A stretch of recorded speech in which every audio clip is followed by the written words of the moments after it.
Ndabaramukije mwese mudukurikirana. Nikaze muri Amakuru Ategekanya Ikirere cyo kuri wa mbere Igenekerezo rya 27 ndamukiza mwaka wa 2026.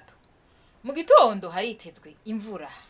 Ibururi mu ntara ya Burunga, Ibujumbura n'Ibubanza mu ntara ya Bujumbura, Imwaro na Muramvya mu ntara ya Gitega hamwe no mu Kayanza na Ngozi mu ntara ya Butanyerera. Mu bindi bice bisigaye vy'igihugu hitezwe ikirere kirimo ibicu vyinshi. Ahazoba hakanye gusumba handi ni Imwaro mu ntara ya Gitega, aho ibipimo vy'ubushuhe bizoba biri kuri °C 13. Ku muhingamo naho hitezwe imvura mu gihugu cose. Nayo hazoba hashushe gusumba handi akaba ari mu Cibitoke mu ntara ya Bujumbura, aho ibipimo vy'ubushuhe bizoba biri kuri °C 29. Mu gitondo hakaba hitezwe ko izuba rizoseruka igihe cy'isaha 12 rirenge igihe cy'isaha 12 nyene z'umugoroba. Amakuru Ategekanya Ikirere mwateguwe n'Wejo agarukiye hano. Makuru cyane kuyakurikirana. Alice Ningabira, nje ndiko ndabashikiriza. Naheje.